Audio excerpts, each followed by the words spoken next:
Bulletin में आपका स्वागत है। मैं हूं आपके साथ आने वर्मा। तो चलिए शुरुआत करते हैं बुलेटिन की। दीपावली के त्योहार के मद्देनजर देवभूमि उत्तराखंड सहित राजधानी देहरादून में खाद्य सुरक्षा विभाग लगातार एक्टिव नजर आ रहा है। जगह जगह संचालित हो रहे प्रतिष्ठानों और होटल ढाबों में इन दिनों छापेमारी कर उचित कार्रवाई की जा रही है। साथ ही मौके पर ही खाने पीने के पदार्थों की गुणवत्ता भी परखी जा रही है, जिसकी जानकारी देते हुए जिला खाद्य सुरक्षा अधिकारी मनीष चाना ने कहा है कि त्योहारी सीजन को देखते हुए पिछले कई दिनों से हमारा अभियान लगातार जारी है। दीपावली के मद्देनजर 15 अक्टूबर से अब तक 52 से ज्यादा सैंपल लिए जा चुके हैं। हालांकि पिछले कई दिनों से चल रहे अभियान के अंतर्गत अलग अलग प्रतिष्ठानों से करीब 100 से ज्यादा सैंपल अब तक लिए जा चुके हैं। साथ ही होटल, ढाबा इत्यादि में गंदगी फैलाने वाले के खिलाफ 20 से ज्यादा नोटिस जारी किए जा चुके हैं। जैसे आपको मालूम है कि दिवाली का त्यौहार आने वाला है और इसके अनुपालन में हमको जो है आयुक्त महोदय डॉक्टर आर राजेश कुमार और जिलाधिकारी महोदय के द्वारा निर्देश प्राप्त हुए हैं और उसी के अनुपालन में हमारे द्वारा जो है लगातार चेकिंग अभियान चल रहे हैं, जिसमें हमने मेनली जो है मावे के होंगे, मिठाई के होंगे और अन्य खाद्य पदार्थ जो मेनली इस त्यौहार में यूज होते हैं उनसे हम लोग नमूने जांच के लिए ले रहे हैं। और रेस्टोरेंट में जो अभी माननीय मुख्यमंत्री जी ने जो छूक वाला प्रकरण चला है उसमें भी हम लोगों ने जो SOP बनाई है उसका भी अनुपालन करा रहे हैं। उनको जो है मास्क और जो है हेड कैप हो गया और जो है ग्लव्स पहनने के लिए करवा रहे हैं। अभी तक जो हमने देखा है, हम 15 तारीख हमने कंटिन्यू अभियान चला रहे हैं और हमने लगभग 72 प्रतिष्ठानों का निरीक्षण किया है। इसमें से जो मसूरी वाला आपका प्रकरण आया था छूक वाला, उसमें हम लोगों ने जो है उनके विरुद्ध जो है हमने माननीय न्यायालय में कोर्ट केस कर दिया गया।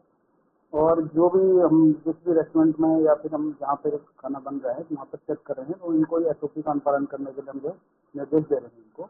और जो जहाँ तक कंप्लेन की बात है, अभी तक हमारे द्वारा जो है लगभग 42 सैंपल हम लोगों ने जांच के लिए भेज दिया है इसी अभियान में। और ये अभियान क्योंकि हमारा कंटिन्यू, इससे पहले हमारा नवरात्र का अभियान था और घी का विशेष अभियान था, तो वहाँ से जब टोटल लगाएंगे तो लगभग हमसे 120 के आसपास सैंपल हमने जांच के लिए भेजे। बड़े प्रतिष्ठानों में भी हमने जानकारी लिया है और जो कि जांच के लिए भेजे हैं, जो रिपोर्ट आएगी तो जो रिपोर्ट के अनुसार कार्रवाई होगी। यहाँ तक आपने बात की कि जो ये बाहर से आर्टिकल आ रहा है, हम लोगों ने एक बार चेकिंग की है जिसमें हमको 2000 की जो मावा पकड़ा है और उनका सैंपल भी हमने जाँच के लिए लिया गया है। और ये कार्रवाई भी अभी हमारी लगातार जारी है। हम लोग फिर बॉर्डर में चेकिंग करेंगे, जो बाहर के क्षेत्रों से अन्य जो सीमावर्ती जो है राज्य है जो हमारा फूड आर्टिकल आ रहा है। देहरादून में पहाड़ी क्षेत्रों में पशुपालकों की आय बढ़ाने के लिए सरकार ने नई योजना बनाई है। चीन की सीमा पर तैनात ITBP की टीम की मदद से पहाड़ के पशुपालकों की आयु बढ़ेगी। आइए देखते हैं इस पर कैबिनेट मंत्री ने क्या कुछ कहा है। सबसे पहले मैं माननीय मुख्यमंत्री जी को और हमारे कैबिनेट के समस्त सहयोगियों को बहुत बहुत धन्यवाद देता हूँ, क्योंकि ये प्रपोजल हम पिछले 1 साल से परस्यू कर रहे थे ITBP के साथ। ITBP की जो 3 प्रमुख पोस्टें हैं वो हमारे पिथौरागढ़ जिला, चमोली जिला और हमारे उत्तरकाशी जिले में हैं। और हमने उनसे निवेदन किया था कि हम चाहते हैं कि जो आपके यहाँ जो भी खपत होती है, चाहे वो मीट की हो जैसे आपने बोला है, जैसे चिकन की है, चाहे वो मत्स्य पालन की है, मत्स्य की है, मछली की, वो आप लोकल प्रोक्योर करिए। पहले यूपी से प्रोक्योरमेंट होता था। और मैं धन्यवाद दूंगा माननीय केंद्रीय गृह मंत्री जी का जिनको ये प्रपोजल दिया था और उन्होंने इसको संस्तुति दी।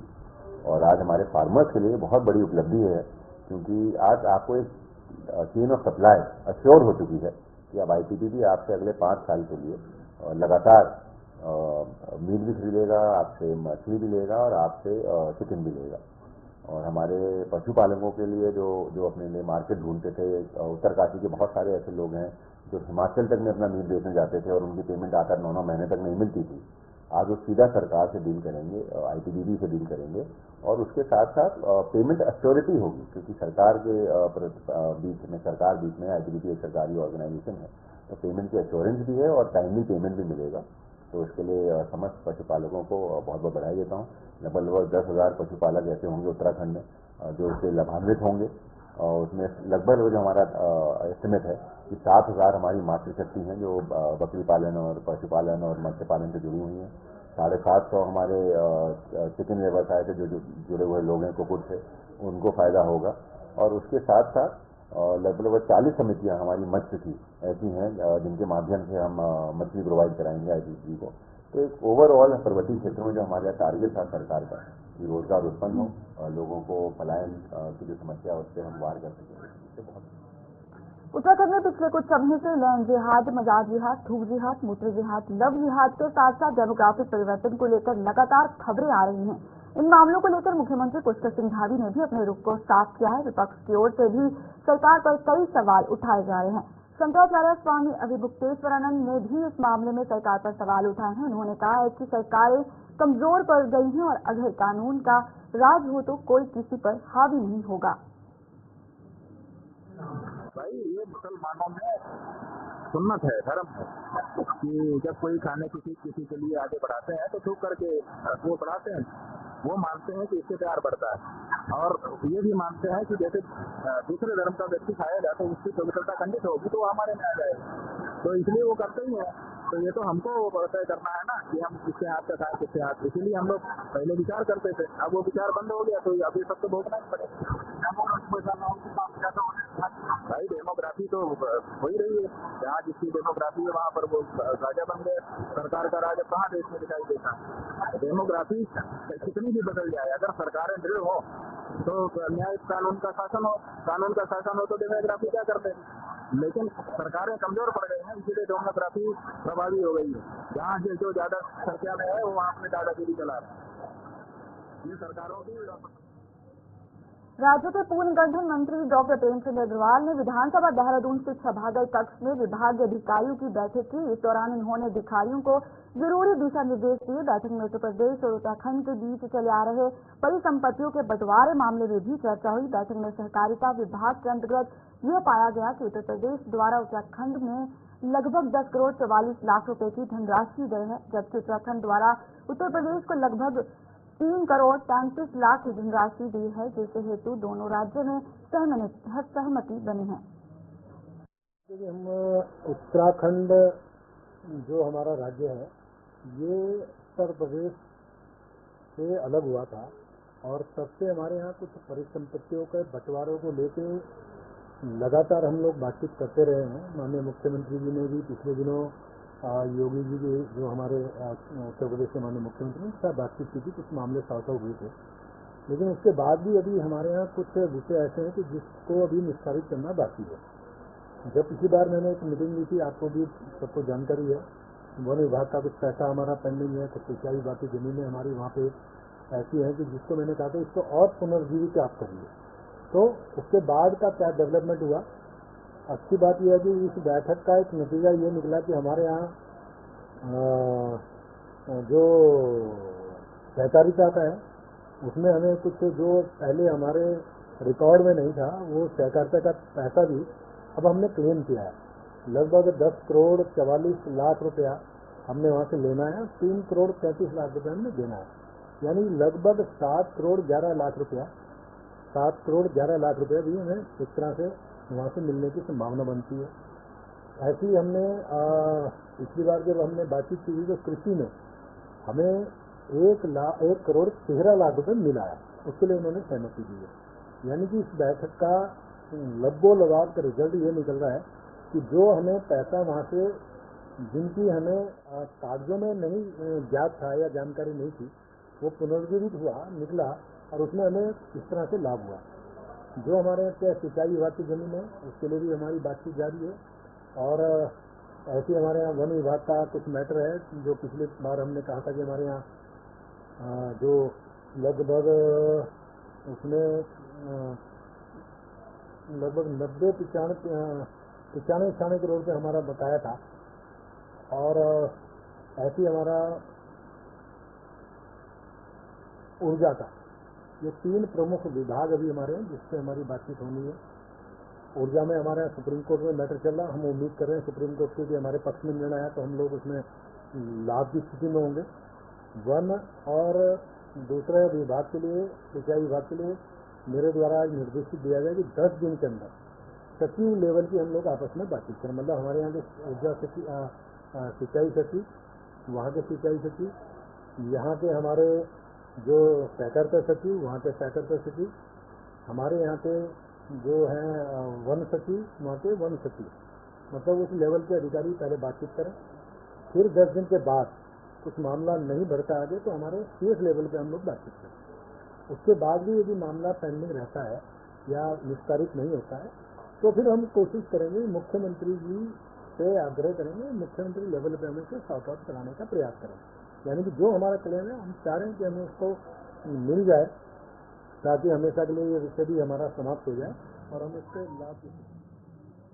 पूर्व मुख्यमंत्री हरीश रावत ने छात्र संघ चुनाव को लेकर सत्तासीन भाजपा सरकार पर निशाना साधा है। पूर्व मुख्यमंत्री ने कहा है कि छात्र हितों को अनदेखा करने का काम सरकार कर रही है। छात्रों के द्वारा लगातार इस विषय पर मांग की जा रही है कि चुनाव कराने का कार्य हो, लेकिन सरकार जानबूझकर छात्रों के अधिकारों का हनन कर रही है।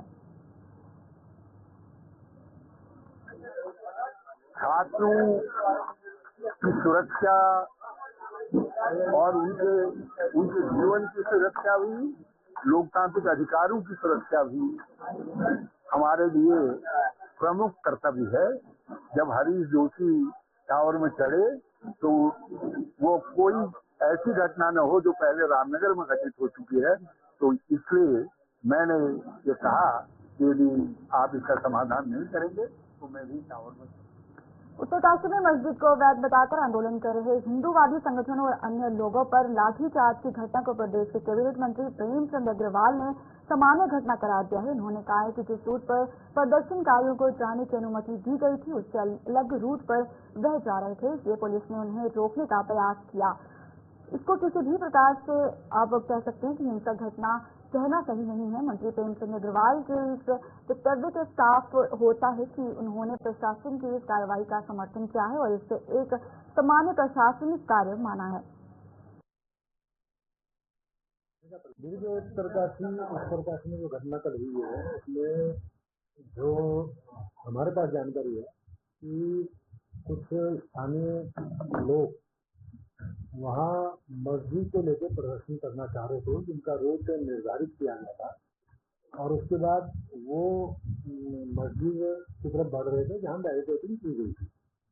उसी बीच में ये भी जानकारी आई है कहीं पथराव हुआ, पथराव से हबड़ तबड़ मची और जब हमारे वो स्थानीय लोग आगे बढ़ने का प्रयास करेंगे तब थोड़ा सा मामूली लाठीचार्ज हुआ। तो ज़्यादातर लोगों से बातचीत हुई है और वो लोग कल वहाँ से कुछ लोगों का उपचार हुआ, उनको वहाँ से डिस्चार्ज किया गया और स्थिति पूरी तरह से अभी तक नियंत्रण में है। लेकिन आज भी कुछ लोगों ने वहाँ बाजार बंद कराने का आह्वान किया है। सही जानकारी दिल्ली में उत्तराखंड कांग्रेस के महत्वपूर्ण बैठक आयोजित की गई। बैठक में प्रदेश प्रभारी कुमारी शैलजा, प्रदेश अध्यक्ष करण महाराज, केदारनाथ उपचुनाव के लिए नियुक्त पर्यवेक्षकों, नेता प्रतिपक्ष यशपाल आर्य, दिनेश गोदियाल, लखपत बुटोला समेत केंद्र व प्रदेश के दिग्गज नेता मौजूद रहे। बैठक में कांग्रेस की रणनीति समेत संगठन से जुड़े विषयों पर चर्चा हुई। बैठक का मुख्य उद्देश्य केदारनाथ उपचुनाव में कांग्रेस के प्रत्याशी के नाम का चयन करना था। केदारनाथ उपचुनाव में नियुक्त पर्यवेक्षकों ने अपनी रिपोर्ट सौंप दी है, जिसके बाद देहरादून में प्रदेश अध्यक्ष करण महारा ने वर्चुअल बैठक कर आए हुए 13 उम्मीदवारों के नाम में से अंतिम 3 नाम का एक पैनल बनाया था। आज इस बैठक में 3 नाम वाले इस पैनल में से एक नाम पर सर्वसम्मति से मोहर लगा सकती है। उपचुनाव जो है वो सामने है और हमारे पर्यवेक्षक वहाँ गए थे। उन्होंने वहाँ पर आम जनता से भी बात करी, पार्टी के कैडर से भी बात करी, पार्टी के पदाधिकारियों से भी बात करी, जो प्रत्याशी हैं टिकट मांग रहे हैं उपचुनाव के लिए उनसे भी बातचीत करी। अब पर्यवेक्षकों ने अपनी रिपोर्ट दिल्ली दी है, सारे सीनियर लीडर्स को दिल्ली तलब किया गया है। मैं समझता हूँ प्रभारी जी और पार्टी के सीनियर लीडर्स उनसे बातचीत करेंगे और शीघ्र ही हमारा जो कैंडिडेट है वो तय होगा और अनाउंस होगा। सारी पार्टी मिलकर के केदारनाथ का उपचुनाव उसी प्रकार से जीतने का काम करेगी जैसे हमने बद्रीनाथ जी का चुनाव जीता, जैसे हमने मंगलौर। सोशल मीडिया पर लाइक और कमेंट पाने के लिए फोटोज और सेल्फी लेना इस कदर भारी पड़ सकता है कि सेल्फी लेने के चक्कर में आपकी जान भी जा सकती है। जी हाँ, ताजा मामला हरिद्वार के एक मनसा देवी क्षेत्र का सामने आया है, जहां सेल्फी लेते हुए एक महिला अचानक मनसा देवी की पहाड़ी से नीचे गिर गई। करीब 70 मीटर ऊंचाई से गिरने के बाद महिला गंभीर रूप से घायल हो गई। सूचना मिलते ही हरिद्वार पुलिस तुरंत घटनास्थल पर पहुंचकर घायल महिला को एम्बुलेंस की मदद से जिला अस्पताल पहुंचाया। गंभीर हालत के चलते महिला को हायर सेंटर रेफर कर दिया गया है।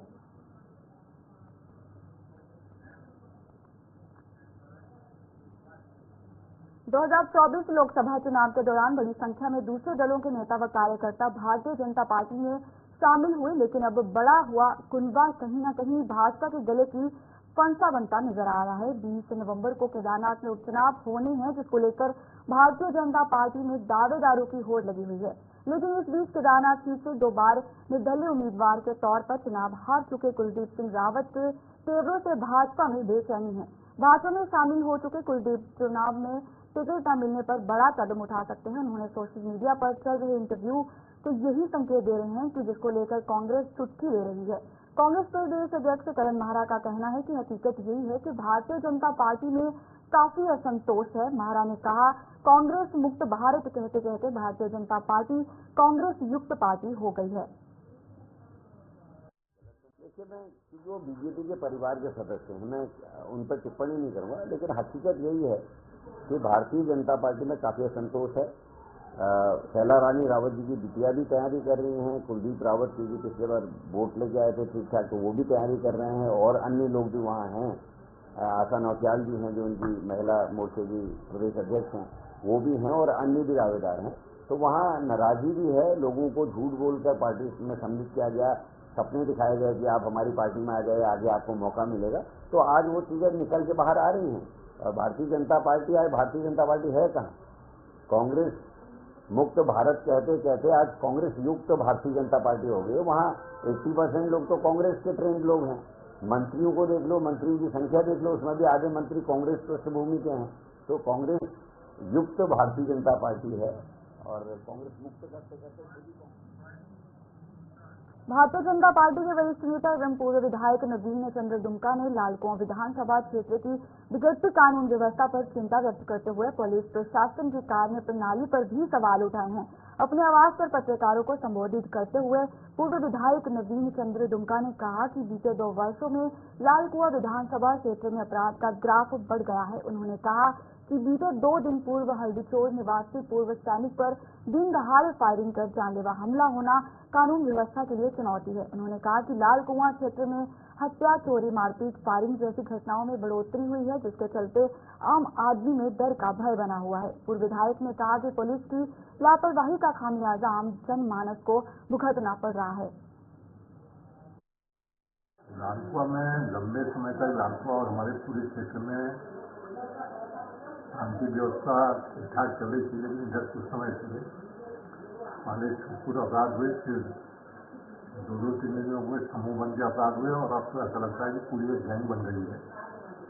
और अभी जो यहाँ के प्रधान से भूतपूर्व सैनिक किसान पर जो कैलाश दिखाने पर जो घटना हुई है, वह इलाके में अत्यंत हसरत करने वाली है, क्योंकि इस प्रकार की संगठित हिंसा हमारे इलाके में कभी हुई नहीं है, और अब ये पनप रही है। इसलिए पूरे इलाके पर, पूरे क्षेत्र की भावनाओं पर इस प्रकार से आक्रमण है। यद्यपि पुलिस ने तत्काल कार्रवाई करके सभी नामजद या उनके द्वारा पहचाने गए आरोपियों को गिरफ्तार कर लिया है, लेकिन फिर भी इस प्रकार का संगठित रूप पनपना इलाके के लिए अत्यंत घातक है। देखिए, यदि भाजपा का पुलिस के पदाधिकारी इसमें कोई भी नहीं है, लेकिन उसमें कई लोग ऐसे भी हैं जो अपने को सत्ता की हनक दिखाने के आदी रहे हैं। अब वो सत्ता की हनक किसके बल पर दिखाते हैं, ये इलाके में आजकल चर्चा का विषय बना हुआ है, और मैं समझता हूँ उस सभी को इसकी घटना करके इसको संयम करना चाहिए, और इस प्रकार के तत्वों को किसी प्रकार का संरक्षण नहीं देना चाहिए। पुलिस प्रशासन को इस टाइप के लोगों से निपटने की पूरी छूट होनी चाहिए, जैसा कि अभी उधम सिंह नगर के जजपुर क्षेत्र के मेघावाला गांव में सरकार जनता के द्वारा कार्यक्रम का आयोजन किया गया। कार्यक्रम में राजस्व विभाग, खाद्य विभाग, जल संस्थान, क्षेत्र पंचायत कार्यालय, पशुपालन विभाग, विद्युत विभाग के साथ अन्य विभागों के अधिकारी भी मौजूद रहे। कार्यक्रम के दौरान उप जिलाधिकारी जजपुर गौरव चटवाल ने क्षेत्र के लोगों की समस्याओं को सुना, जिनमें कुछ समस्याओं का उन्होंने मौके पर ही समाधान किया, जबकि अन्य समस्याओं के निस्तारण के लिए संबंधित विभाग के अधिकारी को निर्देश दिए गए। आज हमने जो हमारा शासन का कार्यक्रम है उसके अंतर्गत कार्यक्रम किया, और यहाँ पे एक दो समस्या आई बिजली की, पोल की और इसके अलावा सड़क की, उसके बारे में संबंधित डिपार्टमेंट को बताया गया। और यहाँ पे खतौनी भी पड़ी गई, जो लोग जिनकी मृत्यु हो जाती है तो उसके लिए भी शासन द्वारा कैंप लगा के, और हम लोग जहाँ भी जा रहे हैं वहाँ पे खतौनी पड़ी जा रही है, ताकि ऐसे लोग जिनकी मृत्यु हो गई है उनके जो वारिस हैं उनके नाम पे खतौनी में ज़मीन में उनका नाम आ जाए, तो वो भी यहाँ पे किया गया। और इसके अलावा जानकारी भी दी गई कि इस समय पंचायत निर्वाचक नामावली का कार्य चल रहा है, तो उसके लिए भी इनको कहा गया कि उसमें अपना नाम दर्ज करवाएं, और जो रेगुलर जो विधानसभा की और लोकसभा की सूची बनती है उसके लिए भी इनको बोला गया कि उसमें अपना नाम दर्ज करवाएं। और इस तरह से ये कार्य, वो BLOs का मानदेय आया है, तो ये निर्देश हुए थे दिवाली से पूर्व पहले सभी BLOs को जो उन्होंने कार्य किया पीछे, वो लगातार कार्य करते रहते हैं, तो उससे उनका मानदेय आया, तो वो उनका मानदेय उनको यहाँ पे जो दो यहाँ की BLOs हैं उनको वितरित किया गया। जी वो तो हर महीने हमारा किसी न किसी गाँव में। Regional railway manager Rajkumar Singh ने रुड़की रेलवे स्टेशन का दौरा किया। इस दौरान डिविजनल रेलवे मैनेजर ने रेलवे स्टेशन का निरीक्षण किया। इसके साथ ही उन्होंने रुड़की रेलवे स्टेशन में चल रहे सौंदर्यीकरण एवं निर्माण कार्य की जानकारी ली और सभी संबंधित विभागों के अधिकारियों से मिलकर उन्हें आवश्यक दिशा निर्देश दिए। Divisional railway manager Rajkumar Singh द्वारा रेलवे स्टेशन पर नवनिर्मित कार्यालय का उद्घाटन भी किया गया। इस अवसर पर रेलवे बोर्ड सलाहकार समिति सदस्य पूजा नंदा ने डिविजनल रेलवे मैनेजर के समक्ष अंडरपास में जलभराव की समस्याओं को रखा। उन्होंने कहा कि इस समय वर्षा ऋतु के बाद भी रिसाव के कारण अंडरपास में पानी आ गया है। इसके लिए DRM राजकुमार सिंह ने जल्द ही उचित तकनीकी कदम उठाकर इस समस्या का समाधान करने का आश्वासन दिया है। आज DRM सर आए थे क्योंकि PWI के नवनिर्मित कार्यालय का उद्घाटन करना था और साथ ही में जो निर्माण कार्य चल रहा है उसका निरीक्षण भी करा था। तो उन्होंने देखा कि किस तरीके से काम चल रहा है, क्या उसमें अब तक क्या स्थिति है और जिस तरीके से काम में अगर कोई कमी रह गई है तो उसे किस तरीके से दूर किया जाए। तो उस संदर्भ में यहाँ पर DRM सर आए थे, तो ये सब रहा वहाँ पर। बिल्कुल इस समस्या के बारे में मैंने भी सवाल उनसे पूछा कि किस तरीके से भाई जल भराव हो रहा है और लोगों को बहुत ही समस्या हो रही है जल भराव से। तो कहा, उन्होंने आश्वासन दिया कि देखा है कि जल भराव जो है इस समय बरसात का सीजन नहीं है जैसे, फिर भी जल भराव है, तो उस स्थिति का किस तरीके से निवारण किया जाए यहाँ पे और जो है जल्दी से जल्दी समस्या का निवारण हो। उन्होंने पूरा आश्वासन दिया कि इसका जल्दी ही निदान किया जाएगा। जल भराव पहले तो ये सोचा जा रहा था कि पानी जो है बरसात का है, लेकिन बरसात का पानी नहीं है, वो तो अंडर ग्राउंड जो लेवल है पानी का वो बढ़ गया है, जिसकी वजह से पानी जो है आ रहा है ऋषिकेश के ऊपर। तो इस तरीके से पहले वहाँ पे बहुत ज्यादा जल भराव था, लेकिन अब 1 फीट तक अभी भी है पानी का और लोगों को बहुत ही इसमें तकलीफ हो रही है। और बिल्कुल समझते हैं, इस तरीके से पहले भी टेक्नीशियन बुलाए थे, लेकिन इस तरह की समस्या को जल्दी ही उसका निदान किया जाएगा और देखा जाएगा कि इसका क्या जो है जल्दी से जल्दी हल हो सकता है। यही आश्वासन उन्होंने मुझे दिया है। निर्माण में किसी तरह की कमी नहीं, निर्माण कार्य भी चल रहा है, तो जो भी कमी है उसको पूरा किया जाएगा। जो भी कमी है, क्या चीज नहीं देखी गई या क्या उसमें जो कमी रहेगी उसी का निदान करने के लिए ये पूरा जो है पूरा निरीक्षण किया गया, जांच की गई और लोगों को असुविधा ना हो इसका भी पूरा ध्यान रखा गया। साथ में एक मुद्दा ये भी था कि जिस तरीके से आजकल जो है वहाँ पर बहुत ही रिक्शा वाले और खड़े रहते हैं तो लोगों को बहुत असुविधा होती है यात्रियों को, तो ये मुद्दा भी मेरे द्वारा उठाया गया कि जिस तरीके से वहाँ पर जो असुविधा होती है तो RPF के जवानों को बढ़ाया जाए ताकि इस तरीके की जो सुविधा है यात्रियों को मिल सके, कोई भी असुविधा का सामना उन्हें ना करना पड़े। और इस तरीके की चीजों को भी देखा जाए क्योंकि कई जवान जो पेट्रोलिंग में लगे हैं आजकल, आप देखते हैं न्यूज इस तरीके से, तो पेट्रोलिंग भी बहुत जरूरी है, उनकी ड्यूटी भी जरूरी है, बाहर यात्रियों को कोई असुविधा ना हो, स्टेशन पर कोई सामाजिक तत्व ना आ सके, तो सभी को ध्यान में रखते हुए ये भी कहा गया और उन्होंने पूर्ण आश्वासन दिया है कि इस तरीके की समस्याओं का निदान जल्द से जल्द किया जाएगा।